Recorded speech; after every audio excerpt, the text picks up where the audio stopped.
Hi, my name is Mitchell Bonner. This is my video critique for Denice on her cardiac, respiratory, and perivas health assessment video.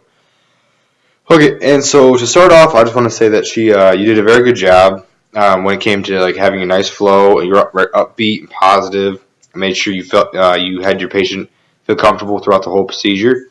Um, I could definitely tell that you work on being personable and relatable to your patient, having nice, good patient nurse interaction. So those are all positive findings, which are positive signs, and those are going to help you when you actually get in and start dealing with patients. When it comes to the content, you did a very good job covering a lot of the big aspects that you needed to hit. There were a few that I noticed that you did kind of miss or skip over a little bit. So I'll list those off and explain how you can better do those in the next video.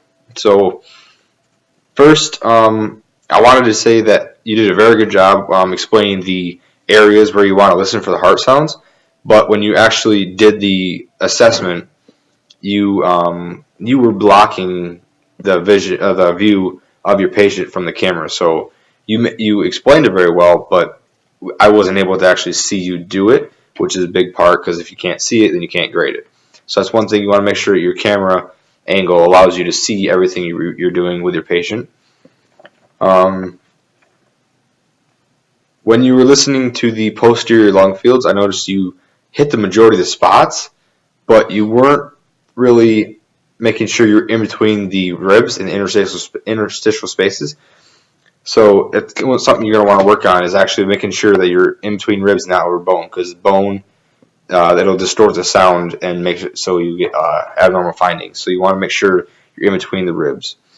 One thing, your terminology is pretty good throughout the whole video, but I want to point out when you were doing your vibrations, you had to place your hand on the back and you're feeling vibrations as the patient said 99. That is called tactile fremitus. So I'm sure that you knew the name of it, but you just maybe blanked out at that certain time. But that's just, I wanted to point it out. And then, I mean, other than that, you did a really good job. One thing I did notice you said quite a few times is patient, which is okay. I mean, it's technically that was the patient's name, so that's not a big deal. Just something that you might want to work on. Maybe actually get your real patient's name and make it sound a little more personable. But I mean, that's obviously not graded. But other than that, you did a really good job. Just keep it up. Make sure you review all the points and everything that you need to hit in terminology. So overall, good job.